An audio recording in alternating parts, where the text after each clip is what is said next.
session now. This session is entitled Being Human. And as we're doing these sessions, there's no set format, so the moderators may run them slightly differently to other moderators. So there's no set template as such, even although we have common goals that we're working towards. Yeah.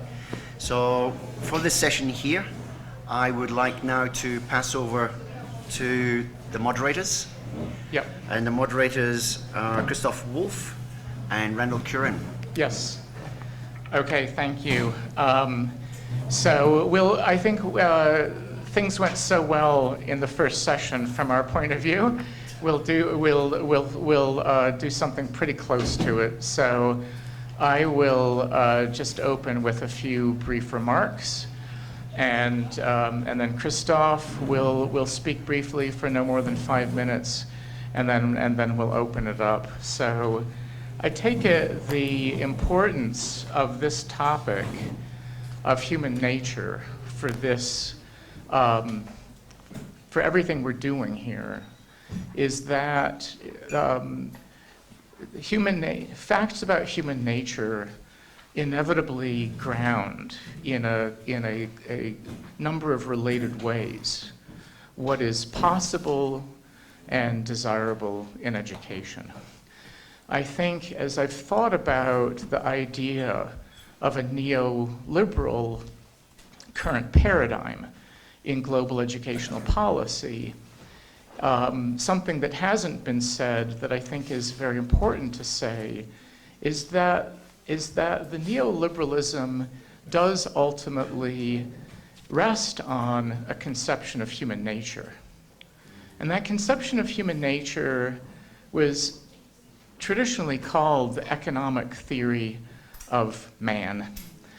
And the heart of it is, I think, a rather bleak picture of human nature. And it's the idea that people are rationally calculating to maximize the satisfaction of their desires, where it's often assumed that markets play absolutely no role in shaping those desires. You take the desires to be antecedent, perhaps fixed, and then the wonder of markets is they're supposed to be very efficient in satisfying those antecedent needs. Now, we all know that that's false, that markets are vigorously invested in trying to shape people's desires.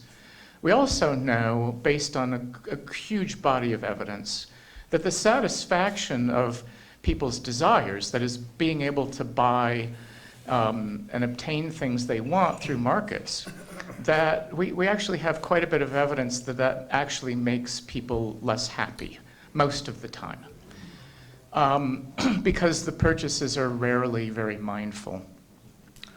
The other aspect of it that bears very directly on education, I believe, is that when we think of education conventionally as about knowledge and skills, and especially knowledge and skills that will make people employable, where the focus in markets is on productive efficiency, that is making people more economically productive. We're also, in a way that's maybe less obvious, reflecting that same theory of human nature. You take the desires, you take the values to be antecedent and something completely independent of education, hence knowledge and skills, right? And so then what you get is a thorough instrumentalization of education, which leaves out our humanity and leaves out what is absolutely fundamental to leading a meaningful life, which is devotion to things of value independent of ourselves. Right? And so what I've tried to bring to this above all is work on human flourishing and well-being that's grounded in the psychology of motivation, of agency, of well-being. And it's a picture on which human beings have certain basic forms of human potential. That living well amounts to being able to engage in activities over the course of a life which fulfill those forms of potential well. We have social potential, we have creative potential, we have intellectual potential, and so on. And so we know psychologically that people have basic psychological needs which are linked to the satisfaction of those needs is linked to the fulfillment or absence of fulfillment of those forms of potential. So this leads to my own view that the three equally important forms of development that schools have to promote to enable students to live well have to do with our three different forms of potential and the forms of excellence essential to fulfilling them well. And that's going to be in the realm of value of what we're calling here inner value, just as much in developing our understanding of the world, developing our capabilities. So I'll leave it at that. This means my own views for this section are particularly related to three of the questions: to what it means to be human, to the aims of education pertaining to well-being and flourishing, and then to inner values. And I'll turn it to Christoph to speak briefly, and then we'll open it up. Well, I would like to focus the question, what does it mean to be human? You know, I have been involved into anthropological research for more than 30 years. And my first insight is that there is no education possible without implicit and explicit images of the human being. Whatever we do, we have an implicit, it's sometimes not an explicit one, but an implicit understanding of what the human being is like. If you accept that, then the question is, who are we as human beings? Is a central one for education. And let me start also with an answer. I think this question cannot be answered. I think that the question who we are is broader than we are, and broader than our intellectual capacities are. In the European philosophy, we have a concept which expresses that is the homo absconditus. That means the human being who cannot be fully understood, who is fluid, and reflection is only taking a part of the human being. But you can never get the full insight of what the human being is. Starting on this assumption, I still ask, what is anthropology today, and how do we understand the human being in the globalized world? And I want to suggest 4 approaches to no complete answers, but approaches to find some kind of answers. The first one relates, we have 2 tendencies in the globalized world, and we said that already this morning. One is towards universalization, the other one is towards the specific, particular. And I think anthropology has to take into consideration these 2 tendencies. And we have, for example, 2 paradigms of anthropology which deal with the universal. One is the hominization. We are all Homo sapiens sapiens. And that means there's a long history which we have in common and which produced us as Homo sapiens sapiens. And there are a lot, I'm not going into details, but there are ecological changes, there are cerebral changes, morphological changes, and social changes which produced the human being, the Homo sapiens sapiens. It's a long process of a few million years which produced that, not just one moment. So having said that, there's a second paradigm which tries to understand what is specific about the human being. That has been created in Germany in the philosophical anthropology. And they ask, what is the difference between an animal and the human being, in order to understand what is specific for human beings. I'll just give you 3 little answers. One answer is that, for example, a plant is situated over there, and it needs to be there. It cannot move. An animal has the center of his life in his body and can move. The human being has another capacity, that's imagination. That means eccentricity. We can move into history, into other cultures, into future. And that is very specific for the human being. The second point, which I would just want to mention, which they focused, is the neoteny, the fact that we are born in an embryotic state. That means that, for example, a little horse is able to live after a few minutes, whereas in our case it takes years. And this is important because their culture is needed. And we need a culturalization of each of us in order to survive. And we need also the alterity in the form of parents and friends and so on, in order to bring us up. So we are social beings to a very high extent. That is, I'm not going into detail, but these two paradigms try to understand the universal character of what the human being is. And today our interest is now a little bit more, what do we have in common with animals, instead of what is the difference, but still the question is not without interest. And then we have two paradigms which try to focus this particular, the special, and that is what has been developed in France. They call it the historical anthropology, they call it Vanal. They are interested in the very particular historical unique situation. And that is a very different focus in comparison with the other two paradigms. And I cannot go into details, but what is important in this research is, first of all, the discovery of the importance of women. Because history and historical research in Europe focus always on men, on kings, and so on. And so now it's women and also normal people.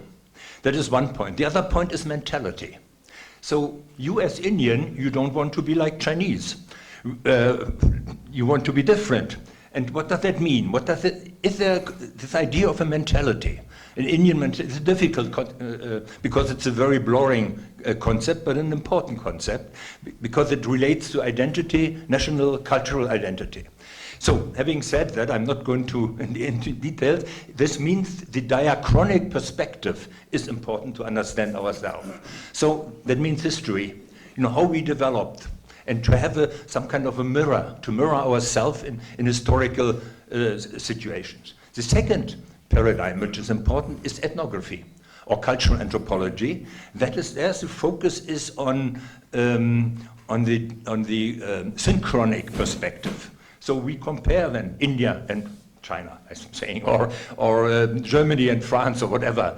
And we try to find things in common and understand ourselves by having the experience of alterity in the other culture. And now my suggestion is that for anthropological research and also for educational anthropological research, these four paradigms play a role because they help us to understand, on one hand, what we have in common, and on one hand, where we are different. And what we have in common is the hominization process, is what makes us specific as human beings, and the other two paradigms which help us to understand our particular character, and that is history and it is ethnography. And I think for education, these perspectives are quite fruitful because they help us to understand what the human being is. And that would be my little contribution to what does it mean to be human. And I'm arguing that anthropology is, in this larger sense, not in the American sense of the word, where it is only cultural anthropology, ethnology. In this larger sense, is important because we don't know how we are. In no period of the history, people knew so little about what we were as human beings. So we have to focus this issue also in order to develop our views on education. Great. Okay, I'll moderate the first hour, roughly. So we've got 5 questions, and the basic one is being human.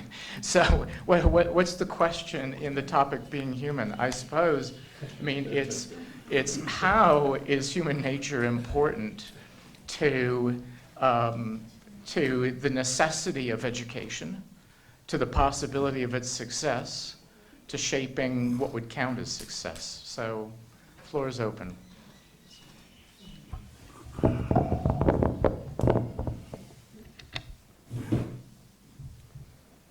There is a rough definition of human being in Buddhism. human beings said to possess a very special language skill and cognitive power, which other animals do not have. The sophistication of the language that we use and the capacity of the mind to explore and fathom out. These are the two important points that human beings have. In the realm of the cognitive understanding of human beings, it is primarily understood in terms of human beings' capacity to make meaning out of one's own life. That kind of cognitive skill, not just knowing everything, but the capacity to fathom and understand the meaning of human life. So I think that kind of point makes it clear what it means to be a human being. Because now technically speaking, today many of us are human being in one sense, but not human being in many other senses. Because we did not use our cognitive skill to explore the real meaning of human life, and we are kind of derailed and going in the wrong direction, carrying out all these destructive activities that we are seeing on the planet. That is not human, actually. So therefore, I think it will be a relevant point to find out how can we use this given cognitive skill to trail on the right direction and find out what makes the Dalai Lama as a human being, special human being, versus what made Mao Zedong, again a kind of human being, but a different kind of human being. So I think that point will bring to some of the subsequent points like values and things like that. Right, wonderful. I mean, I think you've brought out a theme in the psychology of these things, which is that we recognize that perhaps human beings have certain tendencies towards goodness, but also in different contexts can manifest badness, to put it very simply. So thinking about how all of that works is obviously important to education. Yeah, Margarita. Yes, I wouldn't try to give a definition because first of all I think that our responsibility is mostly to raise the questions and to define the directions for further World Forum.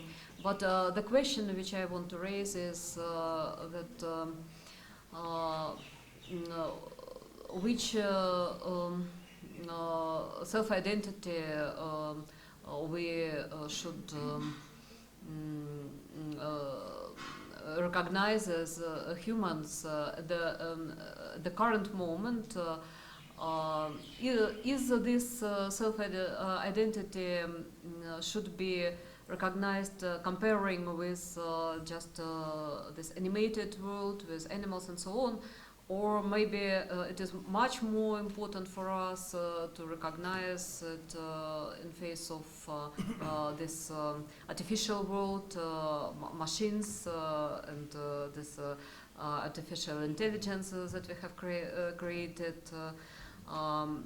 And isn't it the real core of the problem which we face in education today? That not recognizing, not identifying our own nature, as humans, we start to follow this world which we have created by ourselves, but which isn't ourselves. If I was clear enough. Yeah. Yeah. Connection. I think the way I would look at being human across many of the sub-points as well in this session is and reflected elsewhere in the documents that we have with us, is to also look at the human. So are we looking at being human as an individual or in a global sense, in a sense where we are relating to others, or in interrelatedness? So if we see ourselves as being human only for an individual sense, then education of a particular kind that prevails today is what is important or significant. But if we view the individual in relationship to the social, then we are actually talking about being human in a very different sense. The philosopher Krishnamurti always emphasized, you are the world. So what did he mean by you are the world is not that you encompass the world, but that you are in relationship with the world. And I think that includes also a sense of responsibility in relationship. It's not just being related, but to take responsibility for nature, to take responsibility for others, well-being of others, as much as my own, not just be concerned with my self-centered well-being, but also with the well-being of others, which brings in compassion and so on. So I think I would like to raise the question, as Margarita said, for the forum in the context of being human as an individual and as a global, I don't want to use the word citizen, but in a global sense. What does it mean to be interrelated? Yeah. Very similar to what Geshe-la has also. Sure. Scott. Wrong one. Thanks, Randall. I just want to pick up on a point that you made earlier, and I really like it, that from the neoliberal point of view, a certain human nature is acknowledged. Desires tend to be selfish and wants to accumulate. And so what education doesn't do is educate those desires and leaves the individual in what we could term as an immature state, a selfish state. And I'm reminded of R.S. Peters, who sort of said, two criteria of education is that the individual should come to an understanding of why and complexity, but also should come to care. So we could learn about the physiology of a plant, but we don't become properly educated until we actually care about the plant and see ourselves in relation to it in terms of responsibility. So the notion of desire, I think, is potentially one of the key points that we might look at, because it leads to the notions of motives, will. I'm reminded of Socrates, it's the love of wisdom. Wisdom is one part, but love is another part. And it's this idea of choosing to care so much that you become committed because you really care. And so I'm just wondering if we can focus on this notion that perhaps we're leaving our school students and possibly university students immature when it comes to desires. And maybe we should talk about notions of, I'm thinking of Gerd Biester, of grown-upness or maturity, this idea that, do we actually desire the things that we ought to desire? Not to prescribe them, but to keep the questions there. And the other thing I need to just flag as moderator is that we've got a couple of contributions here from people who are absent, but we've got them on video. And on this topic that you're more than welcome to play at any point. I think Margarita's got more information. Yes, to our participants who really not only wanted but planned to come, but because of their illness they could not, but they presented their abstracts, and also we have video messages from them. They are Alexander Asmolov from Russia and Darcy Narvaez from US. So just a few minutes we can hear them at the moment, if our organizers are ready to show us. Just let us a minute because then we'll do it after. Okay, we've got many people trying to get in. I just need to clarify something. I think the economic theory might lead you to think that children are naturally selfish and that immaturity and selfishness are related. I think that's not at all true. Children have natural, powerful, altruistic inclinations just as much as selfish ones, and so it's not. So I had Renato. Yeah. Well, the thing about doing that question at education is something that could be approached in two different ways. So the first one being very obvious, because education has been described as the second nature of human beings. So actually, with that sentence, everything just comes to an end, period, and let's go on. But the important thing, I think, it comes with a second approach about become like turning the problem of the relationship between being human and education a real problem. And in that sense, I think that what we could do, there are many theories, but the thing is, we, as Randall just said, we have to think it in another perspective. Like, for example, what are the limits of education? Could we educate animals? Like in many languages, you could, like, dog training is called dog education. But it's also from philosophers, like in medieval times, Islamic philosophers, that distinguished that birds have names for their little birds, or that now we know that dolphins have already names, because language, according to Aristotle, was like the defining point of being human and separating from animals. But nowadays we know from the Western tradition that there's a lot of human non-human perspectives coming into erasing those divisions. And so I think that when you pose the question, and what is the difference between human education and non-human education, regardless of what the answer is, it gives you back like what we are. And I just thank Christoph, because he tried to just summarize the history of anthropology in 3 minutes. And it is very difficult, but in that sense, for example, I just want to bring as within the Western way of thought, like when Martin Buber answered to the anthropological philosophical perspective, saying that it's not the individual that come together and make society, but actually that we are a community, that afterwards we think we're individuals, that helps us think that in the beginning, as he stated, we are a community. We're a community with the plants, with the animals. So I think that to pose the question for the forum, I think we have to make this maybe obvious question of what makes human education human and education at the same time. But I think that comparing it with plants and animals and having a new perspective for the third millennium is going to be of utmost importance. Yeah, thank you. Friend, just announcement that now this video is ready. Oh,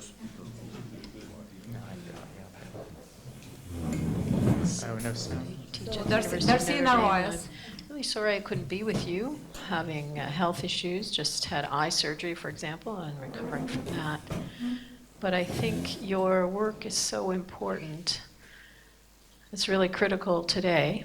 So let me just tell you a couple things about my passions that are related to my comments. So one of my passions is babies' rights, because in early life, our neurobiological structures of the brain and how the body works are shaped from how we're treated. So in the United States, many babies are mistreated. They're traumatized in various ways, and then they're undercared for. Adults don't remember now how to treat a baby so they grow into a good, virtuous person, and so we have all these ill people, children, adults with ill being and illth, because the focus is on money making more than anything else. And so I write about how important the early nest is, the evolved nest, which my lab studies, and the impact on the kind of well-being and sociality and morality an individual develops. My other passion is the earth. We're destroying our planet, our habitat. And we forgot, the modern industrialized nations have forgotten that they're part of the earth and that we belong to the earth rather than the earth belongs to us. And so the other part of then, the central part of moral education, I think, today is not only to deal with the kids who are coming in who are undercared for and then are very stress reactive, can't learn very well because they're all uptight and they withdraw or they brace against others. So teachers have to deal with that and get them back on track. But the other part then is the earth and the connection and relational attunement to the natural landscape to all the other than human entities around us and where we live, and to honor and respect relationships with all of life, and to keep them in our community of concern. So those are my two passions. And then to put all that together in a moral education approach, we have what we call the RAVES program. We worked with teachers in Minnesota, one of the states in the United States, with federal money, and developed a way to integrate moral education into regular instruction, academic instruction. So I have a paper that I've put together, and we'll send that with this video. Anyway, I wish you the best on this time together, and I'm sorry I can't be with you in physical presence, but I'm with you in spirit. Many blessings.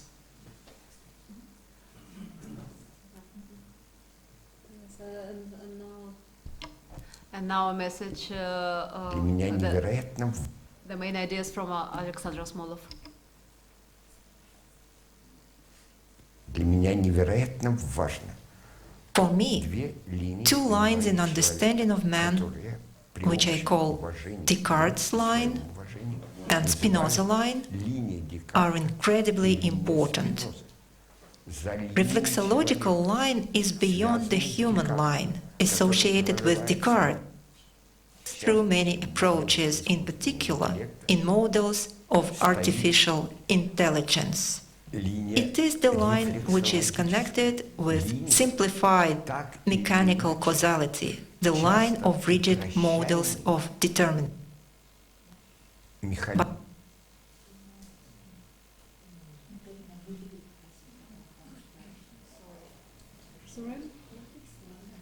Sorry, let's continue with our discussion. Yes. We'll return to it later when it will be prepared somehow. I'm wondering if I wonder if we want to, before we go back to the queue, if we want to react to Darsha's, which at least we could understand hers, or just yeah. I would agree with what she's saying, Renato, too. I think what he was saying was very important, that we need to, when we discuss being human, we have to put that in context of being human with the relationship of other non-human animals and how that impacts us. And someone brought up the issue, Renato brought up the issue of, can we educate other animals? Indeed, they do it too. And I thought of the topic of communication and cognition. You know, we know, for instance, whales communicate. From miles apart, they communicate with their similar species. And they don't even have cell phones. We can't do it without cell phones. Yeah. We can't shout that loud. And I think of beavers, too, in terms of cognition. Beavers know in advance what their dam is going to look like. That's futuristic. That's what we do, too. You know, we have plans. This conference is about planning ahead. Beavers do it. So I think it's essential for us to look at what it means to be human in relationship to other non-human animals. And I think part of it is the problem with human education is we've disconnected ourselves from nature and pretended that we're not part of nature, when we always have been part of nature. But we convince ourselves that we're not. And we have to convince ourselves that we are. Sure. Are you on? Yeah, go ahead. Tell them. You know, I think it's really difficult to kind of separate the subtopics on this particular issue of being human. And I think what does it mean to be human? You know, if we break down and, you know, all these different meanings or identities, I think that what you know, being human is simply being compassionate. And when we talk about identifying other human beings, you know, we're not just identifying them by their names or by their appearance, but we usually identify them based on their characters. You know, for example, Geshe-Laktor is a very kind person, or Scott is a very angry person, you know, or, you know, it could be so and so on. So I think it's really, you know, when we, you know, identify other human beings, I think we really identify other human beings based not on their external appearances or their features, but more on their inner qualities. And we talk about diversity. Yes, there is diversity. And we talk about nationalism here that makes us more divided. But overall, what is everybody striving for? They're striving for peace, which is valuing peace, which is also mentioned here today. Peace is not something that falls from the sky, which of course we all know that, but that is something that's created by each individual.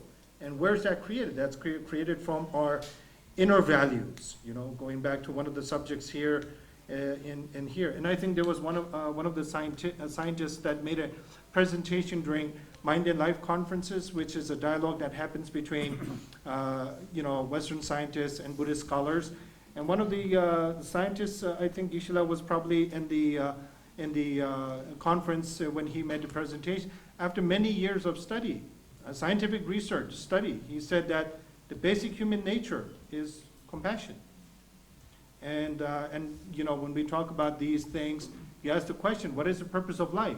I usually ask this question to the students when I give a talk. I always ask them, what is the purpose of your life? They say to get a good education, find a good wife or husband, have children, have grandchildren, and it just keeps going on. And we tend to forget what is it that we truly want inside.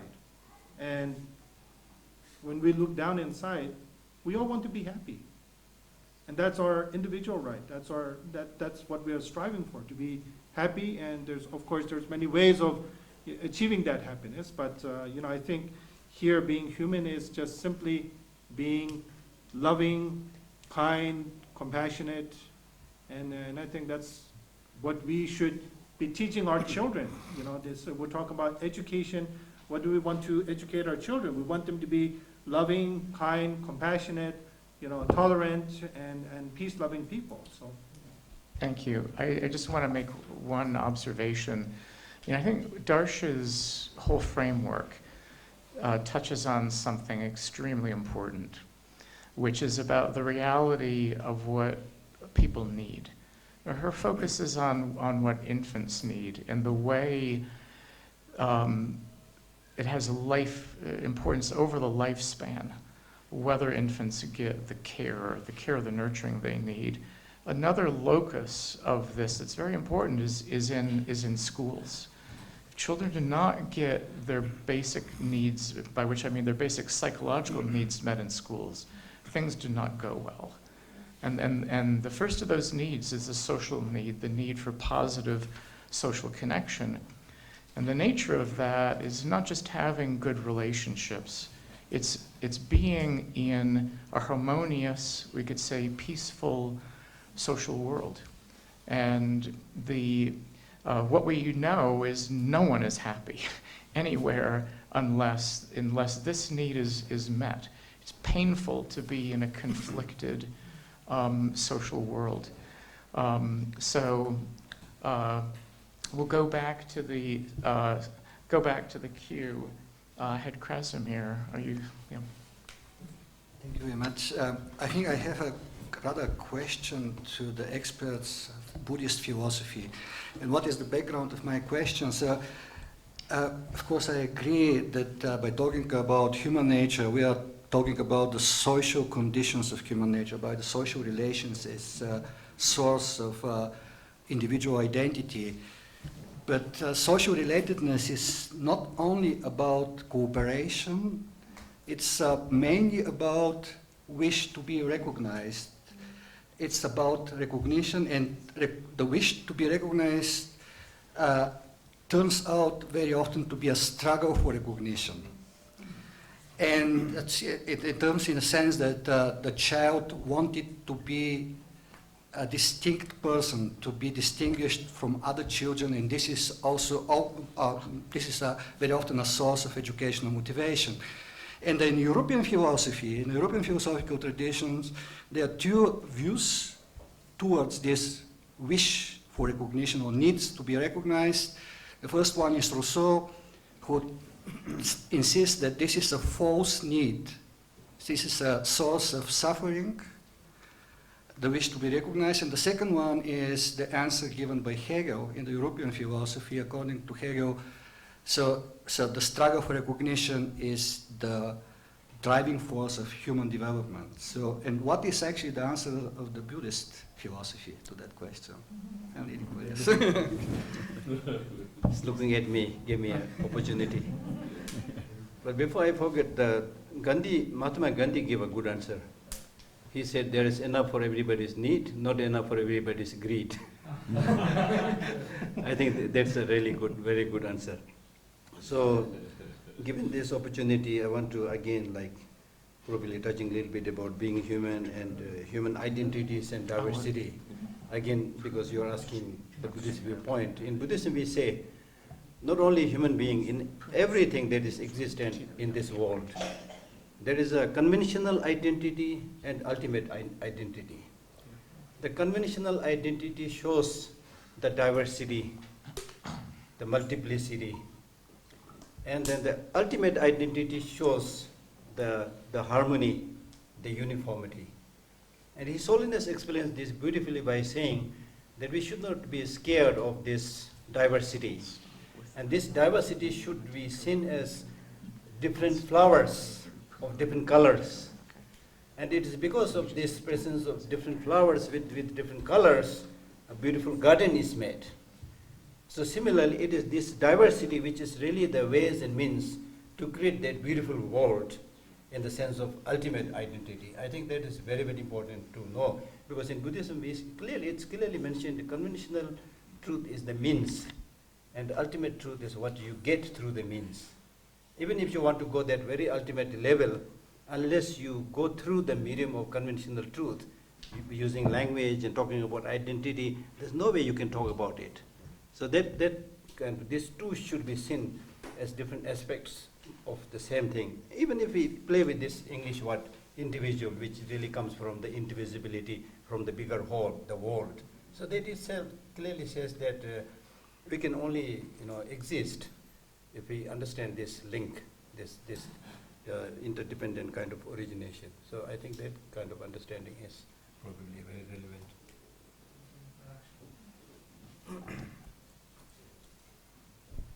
Thank you, both the moderators, for raising such important issues. I just had a few points that I wanted to highlight, and that was that how has it happened that over the centuries we have fixed and hypostasized identity, whether it is Homo politicus, now it's Homo economicus, we've forgotten about Homo faber, but why is it that Homo economicus today has gained so much currency, both in terms of, and we're looking at progress only through GDP and so on and so forth. The second is that if we are looking, as Geshe-la mentioned, we're looking at this whole issue of impermanence, then obviously our identities are in constant flux, which are determined by all that we encounter of the human world as well as the animal world and the earth around us. Given that fact, does it make us less egocentric if we recognize this whole business of impermanence and that no one steps into the same river twice? Can that square in with the recent developments and understanding the neuroplasticity of the brain, which for us in education is important? The other thing was that,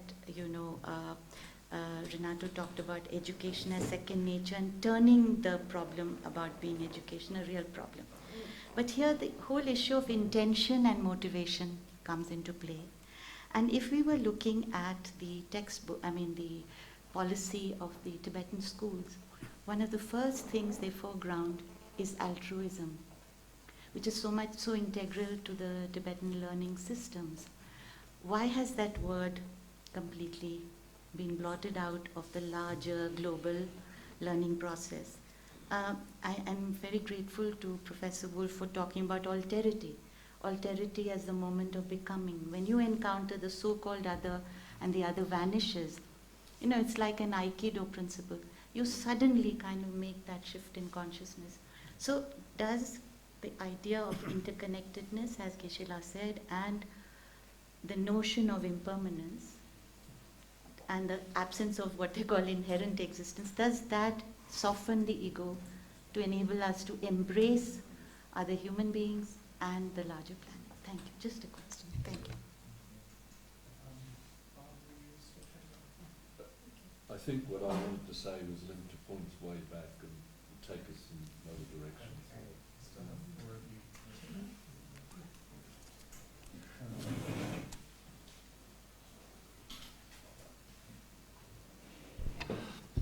These questions are, what we are as human beings. It's a sort of tricky question, because there's always human individuals and societies, and most of the time the relationship between society and the individual is quite strained, actually, and even unhappy. Freud talks about anxious culture and the fact that the culture, modern culture is, at least the Western modern culture, is much too demanding. It's impossible to be happy in this kind of culture. It doesn't really make much sense. Thoreau says that most people live a life of quiet desperation, and somebody added that it applies to your dogs too. Which is quite true. Tolstoy says that most people spend all their time trying to get adjusted. When are you going to start living? About happiness and peace, it's so easy to say that we aim at peace, but there are many cultures traditionally and still that is warrior ethics. Men and in increasing numbers women should be warriors, and you need what warriors are. Warriors kill people, and their happiness and pride comes from killing enemies, terrorists nowadays. They call them terrorists, and then you can do anything to them, torture them, dispose of them in any possible means. Revolutionaries again. But then a philosophical point. Think of happiness. This argument goes some way to proving that happiness is not actually important to us. Nietzsche, by the way, says that if you look at people, nothing is more evident that they don't want to be happy. But a little argument, sort of exercise. I'm an unhappy person. That's true. But I want to be happy. And then I recognize that many people in cancer wards, they report very high happiness figures.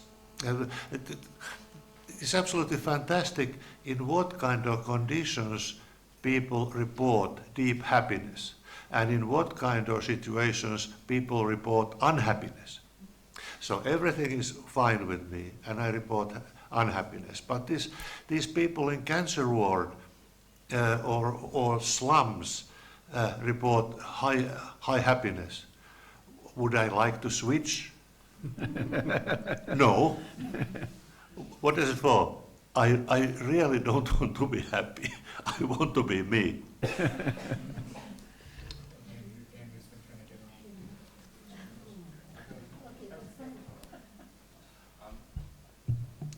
So I thought, following two things, this view of identity as in flux and provisional, and I'm going to take that right to its logical end, but also this idea of neoliberalism and this model of economic determinism as a guiding principle for human action, human identity, this idea of the human as a rational utility maximizer. To quote Foucault, maybe the task today is not to discover what we are, but to refuse what we are. To the extent that if we are subjects of these models of economic determinism and these biopolitical processes continually trying to guide and shape how we behave, how we think, how we relate to each other, But what vision might that have for education? And I recently read an article by Stephen Ball in Power and Education, where he outlines a Foucauldian vision of education. And what would it mean? Well, it would mean an emphasis on experimentation, a relationship to the self, which is always defined by culture and history, but encouraging a permanent disposition to curiosity. But that also means denaturalizing all those things that we take to be natural, normal, or necessary within our education systems. Now, the problems there is that can be very jarring and very irksome for a lot of people. But on this idea of identity as provisional in flux, I agree.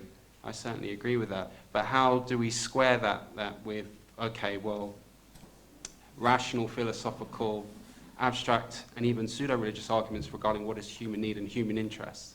And how do we scale this idea of identity is always in flux? Identity is unfinished and incomplete and always provisional.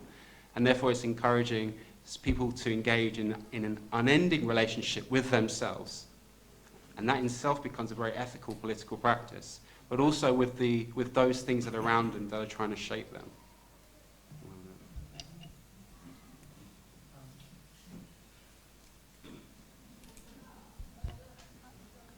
I want to actually connect this with what you were talking about. Kasmi was talking about being human, how it's actually linked to our social conditions, what Geshe-la calls conventional identity. But we are in a complex, context as human beings. We are part of this very complex context of violence, intolerance, conflict, the experience of humiliation, aggression, oppression, domination, exclusion. All of this is also my experience of being human. So I'm not sure at this point whether we've reached the ultimate identity of the flowers in the garden. We are still caught or trapped in this very complex context. So I think for the forum on education, we need to consider this intersectionality of our experience of being human as, whether it's by how we are defined in terms of race, culture, caste, religion, and so on. I think we need to take this into account as well. The struggle for recognition that you talked about. How is it playing out in everyday life? That too is my experience of being human, not just the altruistic, compassionate aspect. This negative or this deeply troublesome aspect is also my reality. And I think we need to recognize that and consider that. I think, a couple of things which have been said. I would like to say that there are assumptions on which we have moved forward, whether it's the economist's view of human nature. So these are assumptions. I mean, for example, the statistical normal probability curve. I mean, we assume it, but there is obviously no normality in the way distributions of populations happen. Perhaps it's time to call out some of these assumptions if we really want to challenge, how we viewing education and how we need to look at it in terms of future. And I think this is related to a certain kind of scientism. Prediction and control have been very key aspects of science and its method, and we think that that's the only way towards truth for a long, long time, to the extent that now we are willing to accept that human beings are by nature control freaks. But I'm not very sure. I'm not very sure whether that's naturalization or that is a social construction. I mean, I think we need to understand whether this is, because there's a lot of social construction around what we call what is natural. And the nature-nurture controversy may have gone into psychology textbooks for a long time, and politics of IQ has been talked about and so on. But the point is we haven't resolved that debate because we are creating more and more naturalizations which are actually social constructions. So perhaps being human will have to look at some of these aspects as well. And the fact that there is a politics of knowledge, the fact that there is a dissemination also there, which is very consciously done. So, and being human for me includes the entire planet. I mean, why would I look at human and non-human education? No. I think for me, human would mean my connections. Today, science is telling us, biological sciences are the forefront today of all sciences, and they're telling us that the body is an ecosystem, that we are surviving not because of our organs, but because of the bacteria inside us that is creating that ecosystem to survive. So I think that connection that we have as human beings to the entire environment, the physical, the psychological, the social, all of that is part of being human. So when you say that we are social beings, it's not just in terms of societies and where the communities were first or the individual, but I think it's a question of seeing these connections. What I would say actually education has done so far is to completely disconnect us from not only each other, but from our natural environment. Tagore set up Santiniketan to bring the idea that education, I mean, children have to be in natural environments. And there are several other philosophers, pedagogues, who've talked about this. What really, I think, distinguishes the human being from perhaps other beings could be the ability not just to reflect, to become conscious, because I think there's consciousness in a lot of matter, but I think it's what the mother calls, you know, the mother who worked with Sri Aurobindo, she calls it witness consciousness. The ability of us to be able to look at ourselves. And that is true reflection, true self-reflection, which I think is not happening because all the literature on reflective teaching and learning and all of that is only at the overt level. So we come to also a fundamental question of whether education is only about the overt or is it about the covert. And I don't want to polarize this, but I do want to say that the traditions in our country and several other parts of the world is about drawing the inner out, which our education at the moment is not doing. So if we want to do something being human, then we will have to perhaps see this dialectic as well.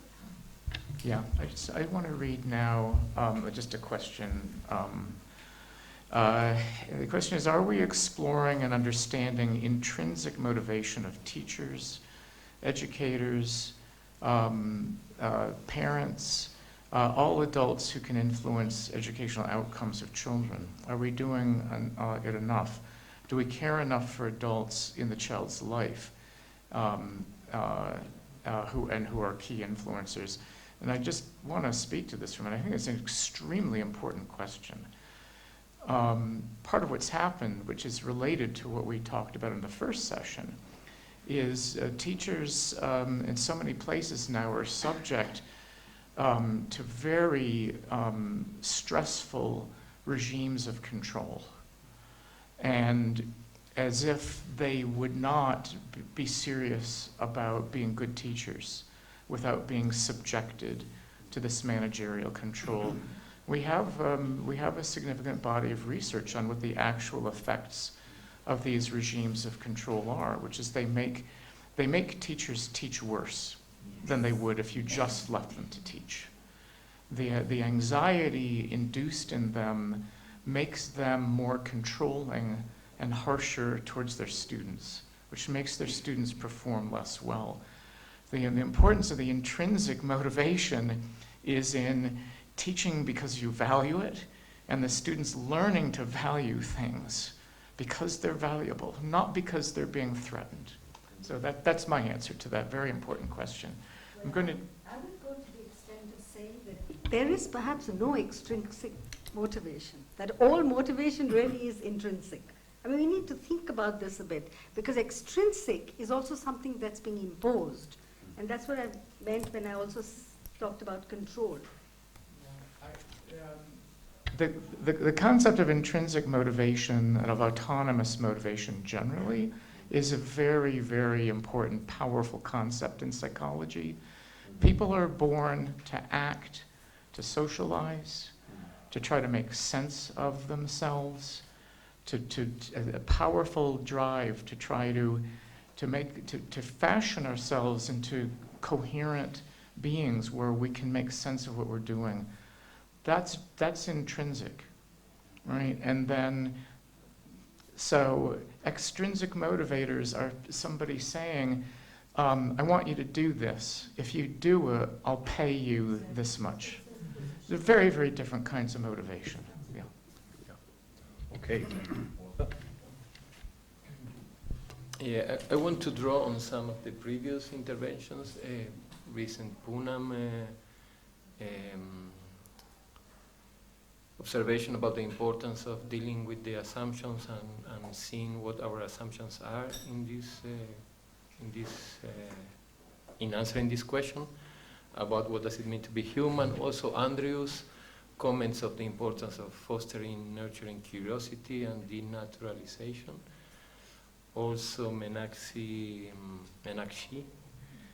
principle of impermanence and changing. And also your first comment that this issue it's impossible to answer, to get a unique or definite answer. So from all this, I think that the main task of education related to this issue of what does it mean to be human is to help us realize of the importance of maintaining open this question. So at the same time, given the conditions so that we think about this question, we consider the assumptions, the alternative possibilities, how this question is treated differently according to a culture, to a period, etc. But also, and mainly, giving us the opportunity of realizing of the importance of maintaining open this question, that this is like that it's better to maintain the question open than to close it with one answer. And this is, I think, an educational task. So to relate with humanity or to what does it mean to be human in always an open way, not trying to close it.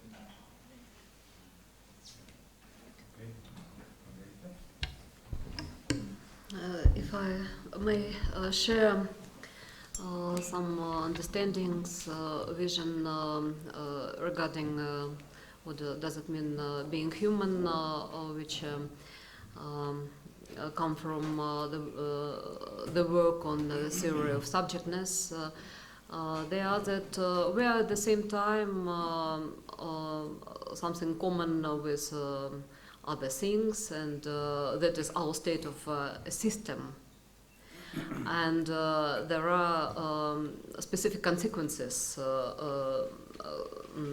appearing from this fact. And also we are living beings, and that is common with all organisms, and also a big part of us is influenced by this very fact. Then the other level is that we are animals. And here on this level, actually, on the level of organism, subjectness starts, actually. That is the state of endless unfolding and holding its own direction.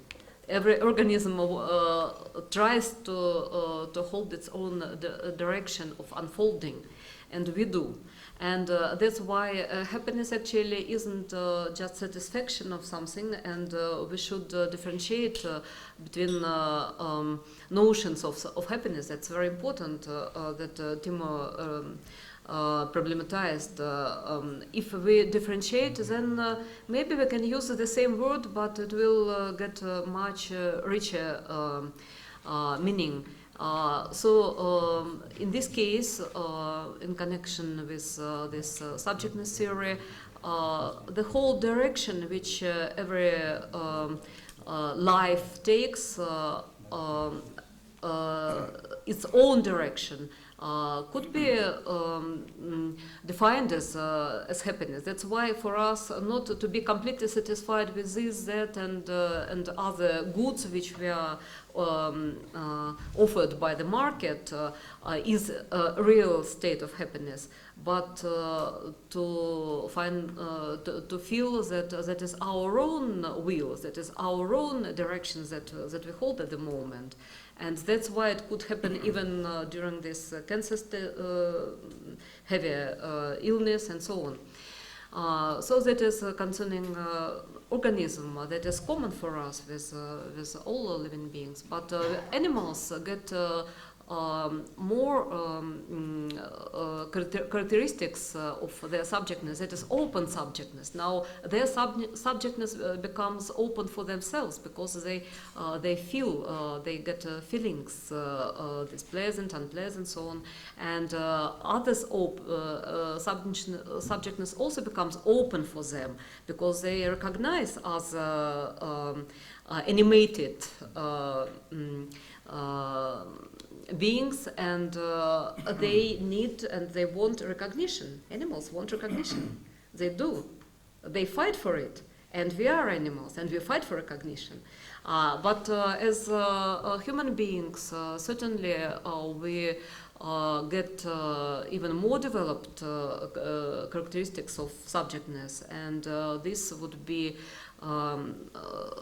those which are connected with our thinking, that is our very specific kind of vision or thinking, that is our self-transcendence, certainly, which animals don't demonstrate, and that is our embracing subjectness. Now, not only open, but that means that we can take will or motivations of others into our own motivation, and we do it. Even animals start do regarding their family, but we do even regarding animals and other species. So that I mean that this understanding of our own nature helps to see what is happening in education. If this education doesn't recognize our subjectness, then we are taken as the same young computers, which, as Gisela mentioned, could be a very good example for us as non-human education. If the whole education is built like this, in this way, that human subjectness means subjectness as it is, first of all, and then all these levels are not taken in consideration, then certainly we cannot fulfill our mission of humans. Means that we cannot take and hold our responsibility to reach a really matured, as Scott mentioned earlier, matured state, which we need to reach as humans. As Christoph said, the whole our life and education is the way of becoming human. So that means to become a completely matured human being. And that means for us our responsibility. But if we are not educated in this way, if all this isn't taken into consideration, we wouldn't take and we wouldn't hold this responsibility in this world, and that won't be fruitful even for economy. Not saying about inner world of human beings. Not saying about our responsibility before the earth. Responsibility is the main goal of education, to help or to facilitate younger generation to come to the state when they are able to take responsibility. So that's why that is motivational. Problem for education. Let's go yeah, just working off Margarita's idea of subjectiveness. As I'm thinking of Soren Kierkegaard. Subjectness. So, yes. Oh, thank you. Subjectness, and I'm thinking of the nature of being human, and in particular being an educated human. And in Kierkegaard was arguing that as relational beings, we don't accumulate things, even including like values. They're not things that we accumulate, but we come to relate to value as a way of being. And so constantly our identity is in flux, as Bauman would say. And so we're in a state of not Hegelian dialectics, but existential dialectics. And this is why I really like the notion of we need to live the questions rather than just simply reach the answers. because it's through living the questions that our identity constantly changes and adjusts, every time we meet a new person, a new idea. And so thinking through the process of education, how are we enabling people to engage, as we've mentioned before, with diversity, etc., in such a way that we ourselves grow through these experiences rather than resisting them.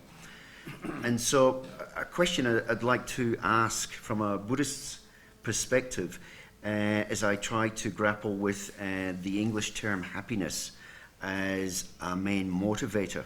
And I'm thinking of Abraham Maslow, who came up with this hierarchy of needs and flagged, physiological needs, etc., all the way up to self-actualization. And then that pyramid was challenged by Viktor Frankl. I think it was an article in 1957, who would turn it upside down and say, okay, even as a prisoner in a labor camp, owning nothing, having nothing, we could still have a valuable life in terms of meaningfulness. So I've often grappled with this sense of happiness and meaningfulness. If we were to ask a woman giving birth at that particular moment, is she happy at that moment? But she finds it very meaningful in a longer term as she's growing through this process. So I'm thinking in education where it might be a limitation of English language, etc., but this relationship between meaningfulness, happiness as a purpose of human being, as living an open questioning of making sense, might be a main aspect of education. You want to answer right away? Yeah. Not only answer, but I raise my hand earlier. Okay, then let them speak. No, you speak. Okay. I'll speak only when my I time think you comes. should, because I want to throw this in a different direction. No, you speak, and then I'll answer, and my talk also, both together.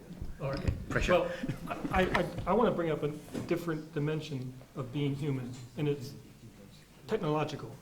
And I don't mean what we talked about earlier about, the role of data in schools. That's a different issue. I mean the use of data in a different way, the use of technology in a different way that enhances human beings. To give you two examples, simple one. Hopefully you see more and more, because I do, more and more people with prosthetic limbs.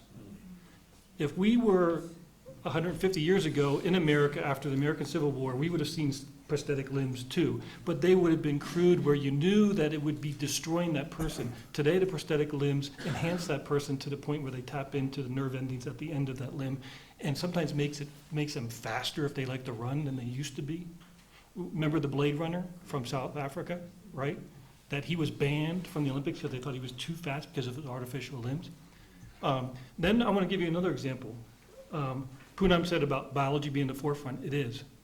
As we speak, what we're seeing here is the creation of a hybrid human in which that hybrid human is a different human species and better than the humans that we are today. How are we in education going to deal with these people who are going to be smarter than anyone that exists today, but yet still be part of the human race or species? And we're already there. I'll give you two examples. Gregory Stock at UCLA is a medical professor at their medical school. He is already arguing for freeing avenues to create this new human species. And I give you where he's teaching is because he's not at some cyber fly-by-night for-profit university. He's at UCLA. And then the other person is a guy named Holland Stevens, who's an anthropologist of technology. And I think he's at the University of Singapore.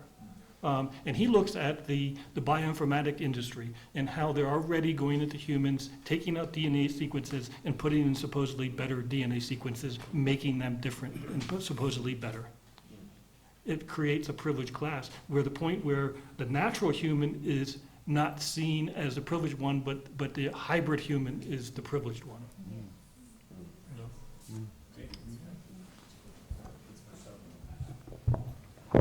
I'll quote a Tibetan scholar where he says, this crazy mind not being able to recognize itself, trying to measure the length and breadth of politics and religion, and you forever take refuge in that, you are indeed a brave person. So there's a sarcastic remark where he's really saying that if you want that long-lasting peace or happiness, whatever, then the first thing is that you should be a human being. You should recognize yourself. So that's what we are talking about. Recognizing oneself means being human, recognizing your identities, recognizing your happiness, flourishment, inner values, all these things that you have jotted down here. There's recognition. At the same time, it's also important we live within a context. That's why we have this very well-known debate, nature versus nurture. So now it is comfortably found that we are very much dependent on the environment, nature, but also nurture makes a lot of difference. And it's good news that scientists are now today saying that if you make the effort, you can change. Somebody mentioned neuroplasticity. So these are really the good science. So therefore, when it comes to this nurture thing, changing, and I think it is in this context I talk about this conventional identity and ultimate identity. When I talk about conventional identity, it talks about the social and everything. When I spoke about the ultimate identity, it looked like talking about emptiness, but my motivation was not that. My motivation was identity which is much more deeper than what we ordinarily identify. Even suffering. Nobody wants suffering, but normally we understand a little bit of the obvious suffering and not the subtler suffering. So if we are able to see this sameness of pervation of suffering to all human beings, the sameness of impermanence and transient nature, and therefore this is one of my favorite talk is finding happiness in a changing world. Changing world means impermanent world. When everything is in a flux, your relatives and friends are going to die tomorrow, whatever. How are you going to deal with these things? So what I'm trying to say, as part of your question was, what I'm trying to say is, we need to find inner kind of perspective, outlook and stability where you're not easily jolted by ups and downs in your life. When the external situations and changes, they will forever change.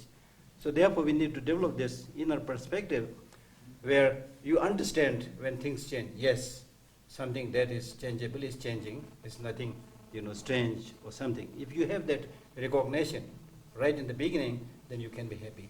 So therefore happiness, as your question, happiness as His Holiness describes, and I fully support that. His Holiness always says, happiness means satisfaction. Satisfaction means if you live your life in such a way that there's no duplicity, that you don't say one thing, do another thing, you show something, hide something, when this kind of thing play is not there.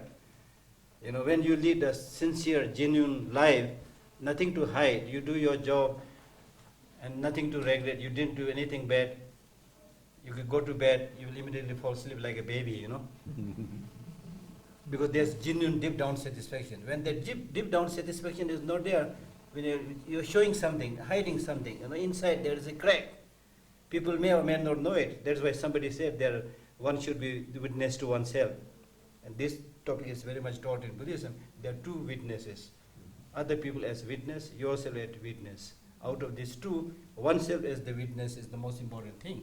So in your life, you do something where you don't have to regret, then there will be happiness. Something like that. Thank you. Thank you. If I may comment briefly to your comment. There's a large school of philosophers and psychologists whose main point is that human beings are never satisfied. That is an essential property of human being, especially if you live a life of desire.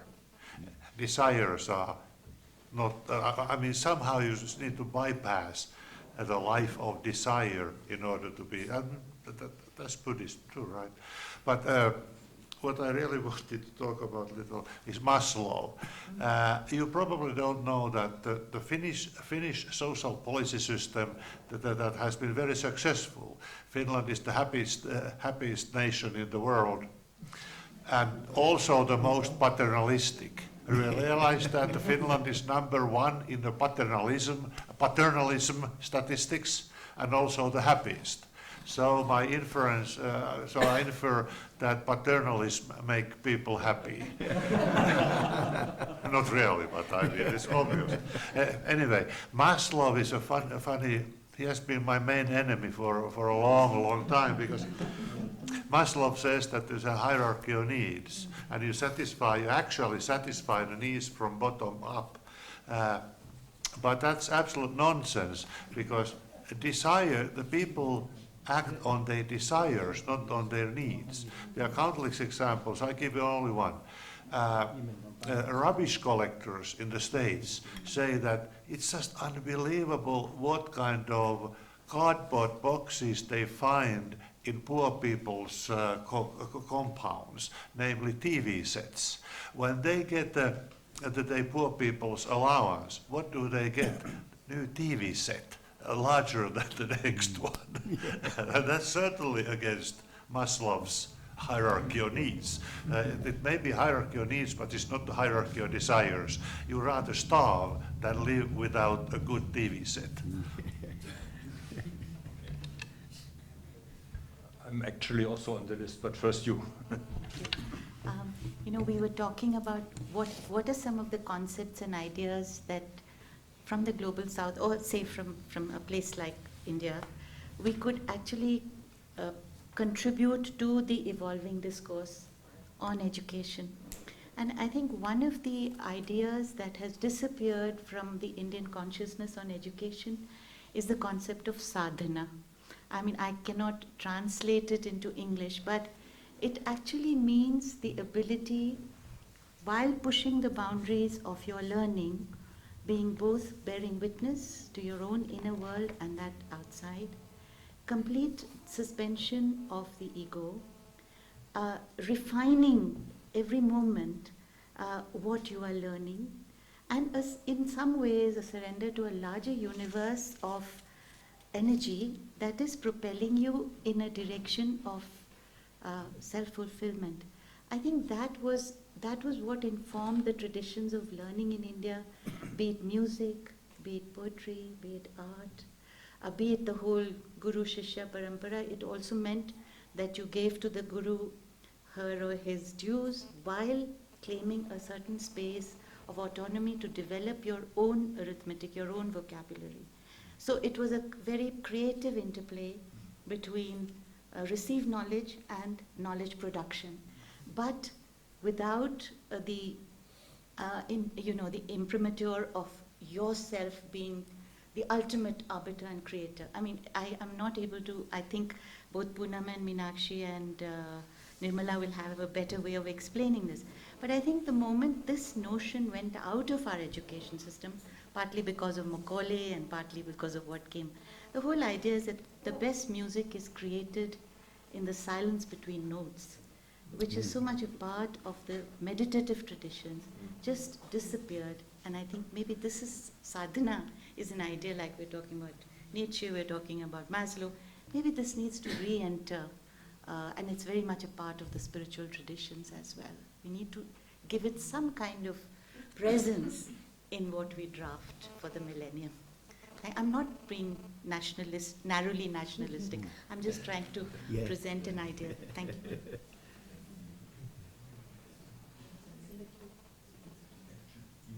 Directly to that? Yeah, well, I wanted to take up what John was saying. I think there's a challenge to our understanding as human being, which is produced by three movements. They talk today about the superhuman and so on and so on. I think in education we have to take a position in that discourse. And one is, of course, the so-called artificial intelligence, which is more a deep intelligence, a machine intelligence. But the problem related to that is an ethical one, because these machines with big data can produce a lot of knowledge for vending machines. Amazon does that, and for also health business, for law business. But the important point is that the machine produces a result, but is not able to repeat that result and not able to explain it. So there is some recommendation, some effects coming out of a program, but nobody knows how and why. And that is, I think, the danger, and there we have the human being comes in again, and we have to take position in that point. And related to that, I think also the artificial intelligence doesn't help us at all with reflective thinking. It doesn't help us with empathy, compassion, as you said. These are areas which are not really involved in it, and I think today there is some kind of mythology about artificial intelligence, although we have to take it as a challenge to our understanding of the human being. I mean, it's serious. Second point is the gene manipulation. I mean, if you think of Dolly, the sheep produced, or even that all these attempts go ahead, what is our view? Can the human being be manipulated? I mean, physically it's possible, technically it's possible. But would we accept that from our understanding of what is human? And the third challenge is what you also mentioned, is this cyborg kind of thing, the relationship between machines and human beings. You know, as many of us said already, our learning is conceptualized today according to the model of a computer, which is completely stupid, but it's still reality. And so you can move on. The influence that machines have on ourselves, on our self-concept, is very interesting and very ambivalent also. But I think these are three challenges to our understanding of a human, which we have at least to confront in one way or the other. And I think a fourth one is what we might learn from epigenetics and neuroplasticity and so on. You know, the argument that nature-nurture isn't a divide, an actual fact that changing the context we're in can feed back into the constitution of us as humans. And I think that's a fourth challenge that adds to yours, Christoph. Yeah. I just want to ask a question about something that we've all been hedging around all day, all morning, let's say. I know His Holiness wants us to go beyond religion, and that's why he talks about universal ethics, secular ethics. But I think some of the things we've been talking about today, what Meenakshi said just now about sadhana and the meditative traditions, urge me to express why are we shying away from the sacred. And by the sacred, I don't mean a particular religion, but we turn to Geshe-la for explanation of happiness, of what does it mean, and so on. So there is a sense in which the sacred, not in a narrow ritualistic sense, not in a sense of being a particular religion, not in a sense of one's own self-fulfillment or attaining nirvana for one's own self-interest, but in a global context. Why are we not viewing this as an exercise of seeing education as emanating from some kind of a sacred tradition, whether we call it, meditative traditions? This mindfulness is now a buzzword. And in educational practice as well, around the world, mindfulness is present. We are teaching children about mindfulness in different contexts. So I think when we talk about the inner life, when we are expressing ourselves so much about how we need to have this witness, what Poonam talked about, the mother's, witness consciousness, about the inner life, self-awareness, what Krishnamurti calls being attentive to oneself in every context, being really mindful. Is this not something part of what we mean by being human or of human education? We don't want to put the label of religion because of all the connotations it has, especially today. But I think we have to work our way around it to come to an understanding of how we are going to. Otherwise, how will we talk about meditative practices? The Delhi government schools have what they call a happiness curriculum. And in that happiness curriculum, meditative practice is part of it. So they don't call it a part of religion, but they put it into their happiness curriculum. And every morning, each classroom, each child is undergoing this for 1 hour or 45 minutes or whatever. Other schools also have this. So somewhere we have to be able to express this. I don't know how we're going to do it. How would you like to do it? But I think it's integral to this approach. And I don't think we should shy away from it. I know why His Holiness, he's talked so much about why he does it. But I think we need to consider it. just a replic to that. I think I'm just thinking about how we can articulate it. And it could be the case that Margarita's concept of self-transcendence could be fitting very well to what you are saying. So, or the concept of ultimate identity, in the sense that, you know, you need a kind of spiritual experience, that every human being need a kind of spiritual experience, not necessarily in terms of religion, not necessarily in terms even of a sacred, but in terms of facing something which is, which one cannot describe by means of simple language, which is bigger than oneself, something like that. It could be the term of self-transcendence. I just want to interject. Yeah, I mean, I've been hearing some resonances between this, what you just said, the idea of meaning. And I think a good understanding of the idea of finding meaning in your life, I think the evidence is that people find meaning in some kind of pursuit or devotion to something they perceive as having value independent of themselves. And I think that's a related notion. I would like to take up this notion of sacred knowledge. I think today it's science which has taken this place. Earlier it was religious knowledge which had that place. Today it's very much scientific knowledge. And there's an ambivalence in it, because the high value we all attach to scientific knowledge leads to the fact that there are many forms of knowledge which are no longer appreciated. Body knowledge, ethical knowledge. You know, there are many, many dimensions of practical knowledge which are devaluated through the fact that science, scientific knowledge, mainly natural scientific knowledge, technology knowledge, is put very highly in our list of values. And this almost sometimes has a religious connotation. And I think we have to be a little bit critical of that and should enlarge the perspective of knowledges. There are different types of knowledges which are equally important. The aesthetic knowledge is extremely important also for education. And it seems to me that needs some correction.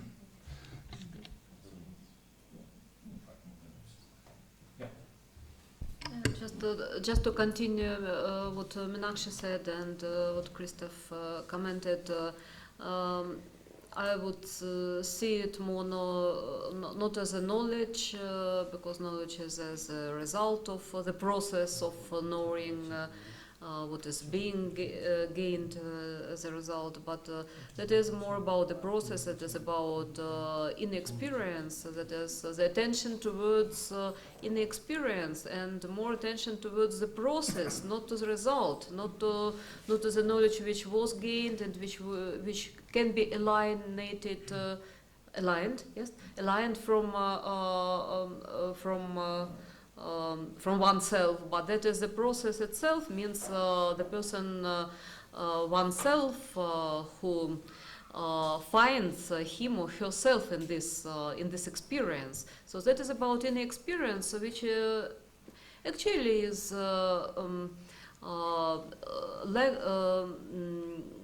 missed. We miss this direction in education, in modern education, and maybe in history there was space for it in education, which was combined with some religion education. That was time and place for prayer and so on. But at the moment we don't have it in modern education. Nevertheless, it doesn't mean that a human being doesn't have this need for such attention towards inner processes and actually for this existential experience to be. So we have come to an end of the list of those who want to talk, because they might have 5 more minutes to decide what we are going to present tomorrow to the Dalai Lama. So is there somebody who wants to contribute for final? Just about the lunch. Okay. So I think I'm concluding. So the lunch is in the main building upstairs. We've prepared the lunch only for the participant and the group because we did not know how many other people are coming. But I also requested the canteen that if there are people who turns up, then you should make something available there. So should be something available there. The point now is, what shall we present tomorrow? No, that's ours. No,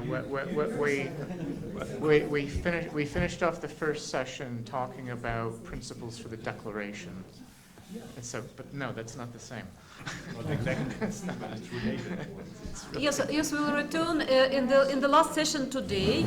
We will return again to all of these topics, and first you both and other moderators will be thinking about this main question. Then you suggest, and we just decide. Okay, but then the other suggestion, we had two suggestions right now, was that we should agree on a few things which might get into the memorandum already. That is another point. It's okay. You have to be paternalistic, you know. Right.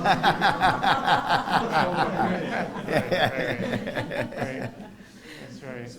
But now that we've enjoyed all of this collegial exchange, we have to think about our deliverables, right? Okay.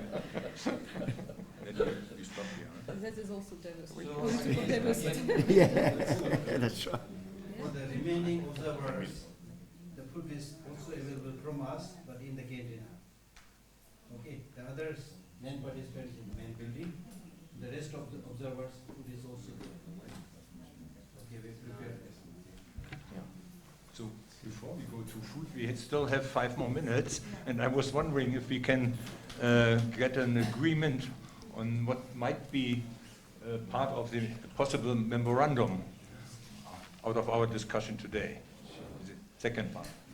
So I think I make a suggestion. One is your statement that there is no, that there has a, let's say that there has been always a certain questioning of concepts of the human being as a permanent perspective. That is, I think, is a very important principle.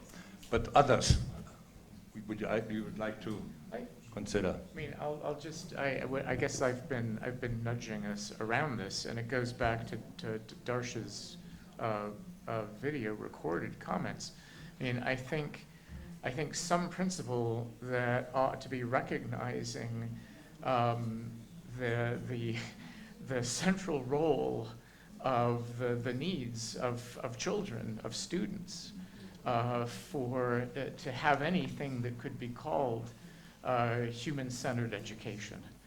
That just something about promotion of their flourishing and the way that succeeding in that depends on sensitivity to what they need to develop well. That seems very basic from my point of view. The term which Darcy Narvaez suggested, and not only suggested, but she is developing this in her research, nest.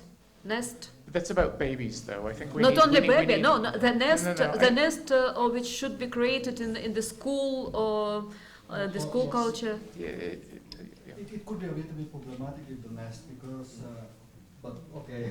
No, we need something wider than that. Exactly. Some other suggestions. Yeah. I just think what Minaska said about the sacred, the education emanating from the sacred, I think that will be just a fruitful avenue for us to take and should be part of the statement. Or inner life or something like that, yes, in some terminology. And maybe it's very important to mention this challenge of post-human perspectives. Yeah, machines and post-human perspectives and machines, yes, animals, yes. like post-human in every sense, right? Yeah. Also, I think your term of subjectness is important, of course, and I'm wondering whether this term could be translated as agency or not. It's really agency. But it's really we have the to heart. No, I think that's right. I think when you're the heart of the way you're talking about subjectivity does come down to agency.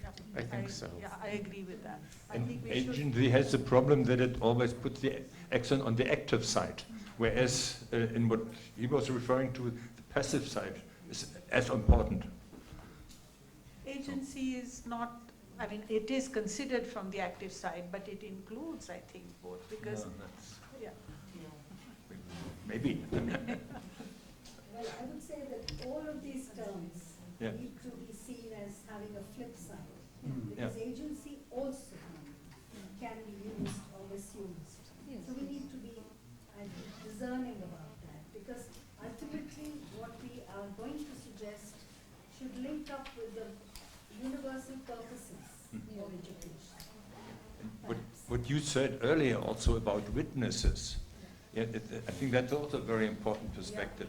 Being witness of what is happening and being sensitive and even being wondering about how things happen in education or with young people. That being astonished at, Plato, philosophy, the Tamatsein is extremely important to keep the relationship open between educators and students. I think, and also being conscious and also being sensitive or paying attention, let's say, or being recognizing the inner life is significant in a universal sense, not just in Eastern or Asian traditions. I think it's embedded now. We should consider this for a global education. Not just, it may emanate from certain traditions. I think it's essential. Poonam's point of self-reflection or self-relatedness is very important, and I wouldn't understand self-relatedness or self-reflection as a part of either subjectness or agency. Okay. Good. That's it.